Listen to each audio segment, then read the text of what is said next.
Christian baggage. Almost all of us have heard the term, and almost every heathen has seen it used by someone who is describing actions or mindsets that someone else was committing or portraying, usually to express their disagreement. How familiar does this sound? If I wanted to deal with that, I'd go back to being a Christian.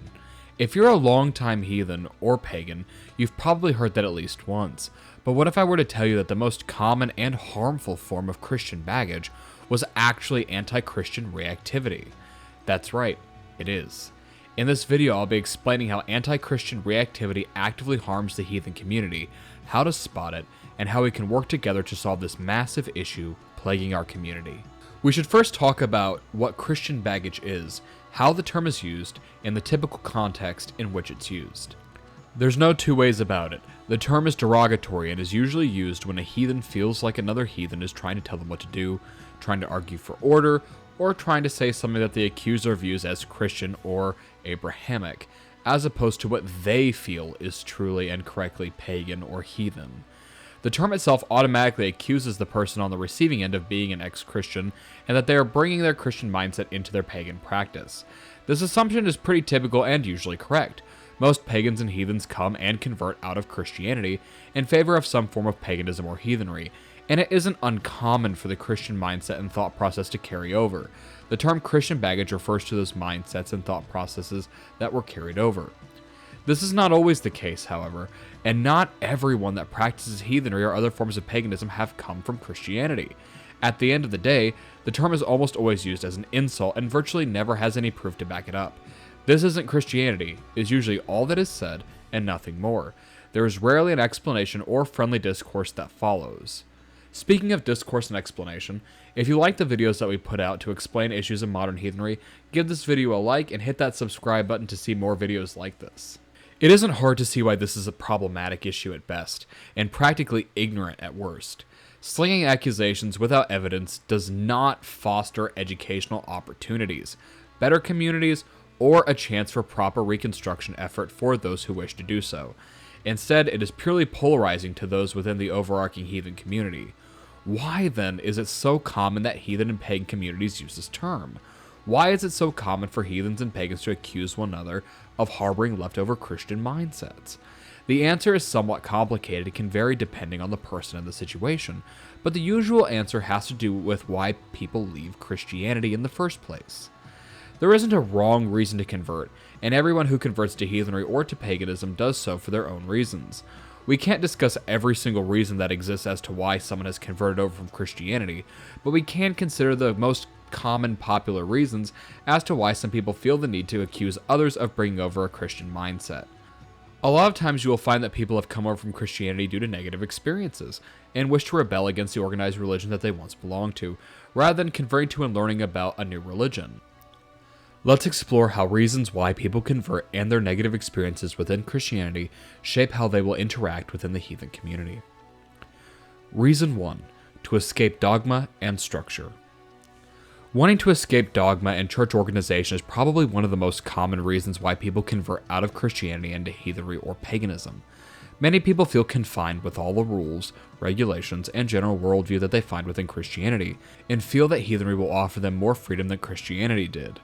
They feel that since heathenry is reconstructed, that there must be no set dogma, structure, or any possibility of rules that make up the religion. Those that hold this view typically disregard the lore, meaning all the foundational literature that makes up what we know about heathenry today, and view this knowledge that we have as outdated or not indicative of a religion. Some people may even go as far as say that since the majority of the lore was written by Christians, then it is nearly all invalid. Having this mindset extends far past source criticism, which is the process of evaluating an informational source, which is very important and useful to partake in, and instead goes into just straight source denial. Having this mindset removes the large body of information that makes up what we know about historical heathenry and leaves a large gap in one's understanding. Because of this mindset, these individuals tend to avoid theological discussions and instead favor discussions solely centered around UPG and personal experiences. This in turn helps them feel validated in their own personal way that they are practicing heathenry correctly. There is absolutely nothing wrong with discussing UPG and personal experiences. However, insulting someone and calling them a Christian for wishing to practice in a historical fashion is just as damaging as someone slamming someone else for bringing up their UPG. It's important to label how we practice heathenry, so this infighting within the community does not happen as often as it does. UPG and historical practice should always be labeled and separated wherever possible. This can lead to a lot of friction with Reconstructionists, as people who convert to escape dogma and structure usually don't practice historical heathenry, and may even refuse to acknowledge that, in certain sects of heathenry such as Norse heathenry, we have more than enough information to mostly reconstruct a religion in a form that would realistically be completely operational. If you'd like to see more about worshipping the gods based on a historical worshipping standpoint, make sure to check out our videos Worshipping the Gods Part 1 and Part 2. People who convert to escape dogma and structure tend to say that following the lore closely is a Christian mindset, and the more well-learned ex-Christians that convert for this reason often accuse Reconstructionists of Christian fundamentalism, a movement that emphasizes biblical literalism and biblical infallibility, which is essentially following the Bible letter by letter and believing that everything that happened in the Bible is literally true and without hyperbole, as it is the Word of God. This is usually said as an accusation to someone who isn't even a literalist, and does not believe that everything, or mostly everything, that the Poetic and Prosody say are literal events that have occurred without the use of metaphor or hyperbole. All that is required is the perception that the person is a literalist to be called one, which is usually gained from the person failing to make the clear distinction that they aren't one, or if they happen to place a great deal of importance on the lore. This kind of attitude is usually shown by ex-Protestants, or people who have dealt with Protestants, because of the fact that their minds draw parallels between the heavy usage of literature with heathen Reconstructionists and the biblical literalism and infallibility found in Protestantism. Some people in this category will go as far as to compare heathenry and Roman paganism, using the works of Romans such as Cicero and his work on the nature of the gods, to try to claim that there is no ontology of the gods in heathen lore, simply because there are no works wholly dedicated to ontology from start to finish. This presents its own set of issues, because the lore is filled with information on the gods in the form of their behaviors, nature, creation, in certain instances deaths, capabilities, and limitations, which, by its very nature, is an ontology of the gods, or more specifically, an ontotheology. A study not just of the existence and the nature of existence, but rather of the existence and the nature of the existence of the gods. Reason 2. Fear of judgment. Fear of judgment is another reason why many people convert over to heathenry. They believe that heathens as pagans will be more open-minded, more accepting, and less judgmental than Christians are perceived to be. These individuals have a tendency to view any level of criticism, attempts to correct in favor of historicity, or even basic disagreement as judgy or Christian behavior.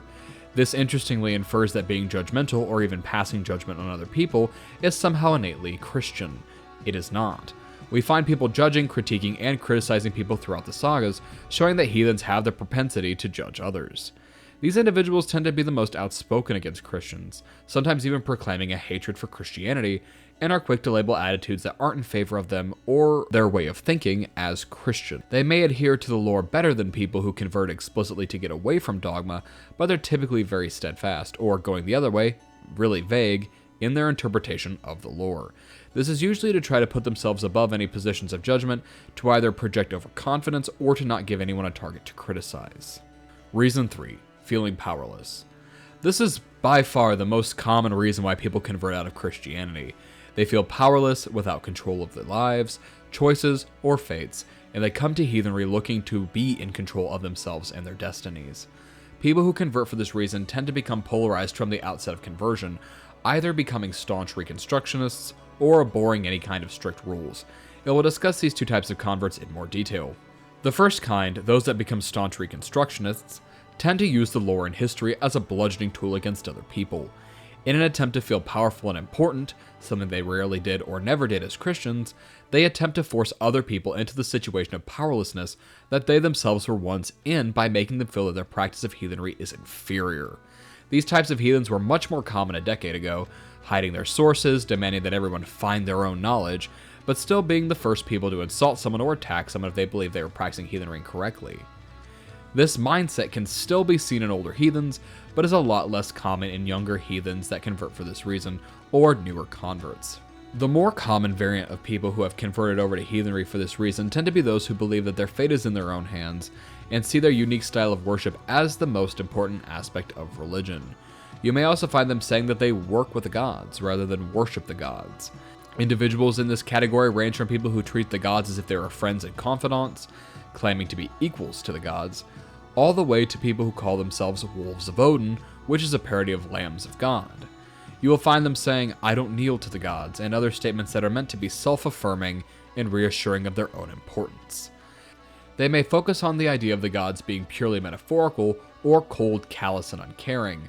Because this is one of the most common reasons why people convert, there's a substantial spectrum of behaviors that can be found here. Almost all of them sit on one side or the other of an extreme, and virtually all of them focus on trying to acquire the power they feel as if they didn't have as Christians, or attempting to make the world fair and equal by their own arbitrary standards, even where the gods are concerned. As we can see with the previous examples, they all share one thing in common, an underlying focus on Christianity. You will see that they end up mirroring the very same behaviors they claim to despise. Although they say there is no right way to practice heathenry, they themselves believe the right way to approach heathenry is by not having a single right way to do it, or that there really is only one right way, and therefore fall into their own trap of creating a personal orthodoxy, meaning they've set a standard for the correct way to practice heathenry. This is clearly an unhealthy way to approach religion, not to mention a religion so focused on community, because these approaches tend to severely polarize people and make them predisposed to interact negatively within the heathen community towards anyone who disagrees with them and their opinions and interpretations. These negative interactions usually center around accusations that someone else is acting Christian, and have a focus and a somewhat obsession towards having heathenry be as separate from how they view Christianity as possible. The obvious issue here is that there are very few concepts that belong to Christianity alone. We can find overlaps between virtually every religion in some way or another, and trying to make one religion the polar opposite of another religion isn't only futile, but also requires a sense of almost delirious idealism. To get a clearer look at the problematic attitude of attempting to place heathenry in direct opposition of Christianity, let's discuss two important aspects of heathenry that constantly get dismissed in an attempt to avoid anything that is wrongly perceived as solely belonging to Christianity. Aspect number 1, worship of the gods. Worshipping of the gods is usually the first aspect of heathenry that is sacrificed on the altar of attempting to avoid Christianity. Worship of the gods is one of the most contested issues by some former Christians who dislike the idea of worship, and thus hold fast to ideas such as working with the gods or being equal to the gods. This isn't just problematic, but actually undermines the religion as a whole. There isn't anything within the lore that suggests that heathens saw the gods as equals, archetypes, metaphors, or otherwise. In fact, it is much the opposite. Check out our videos on worshiping the gods for more information. Aspect number 2, using the lore as a central guide. Some ex-Christians avoid using the lore as a guide because they feel it to be too close to how they or current Christians use the Bible. They tend to focus more on what they feel and believe, rather than really trying to learn about historical heathenry. Without the lore, we lose all touch with historical heathenry, and it's virtually impossible to be a practicing heathen without the lore, because all of our information that we have on the religion comes from the Eddas, the sagas, and the works of authors that were contemporary to the time. We've now discussed just how anti-Christian reactivity affects the heathen community and how to spot it, but what can we do about it? How can we work towards fixing the issue to build a better, more healthy heathen community? First and foremost, we can stop and ask the question, is this me? If you're someone converting from Christianity, look at why you left, how you view Christianity, and then examine that in the context of how you deal with other heathens. Are you harsh? Do you tend to look down on other people's views or get defensive at corrections? Honest and in-depth personal examination is a great place to start fixing the issue. Another great place to start is to stop using Christian as an insult or using the word in a weaponized manner against other heathens. By stopping this usage of the word, or even the idea, it helps to really remove Christianity from heathen spaces altogether, and it helps to allow most people to focus on what people in heathen spaces are really wanting to focus on: heathenry. When we see this behavior in other people, we can calmly and respectfully point out how their behavior is mirroring what they're claiming to be against, such as being judgmental, being dogmatic, and so on, and therefore show them that they're not accomplishing anything positive through their current behavior. We can also encourage new heathens to leave Christian comparisons at the door when they're coming to convert. We can encourage people to learn what is heathen through studying the sagas and the Eddas, rather than simply trying to get away from Christianity, and avoid anything that bears any perceived resemblance to a Christian mindset and practice. What do you guys think about anti-Christian reactivity and heathenry? How often do you see this issue? Let us know in the comments below. My name is Gavin. From our heathen household to yours, we're hoping y'all have a wonderful day, and thanks for watching.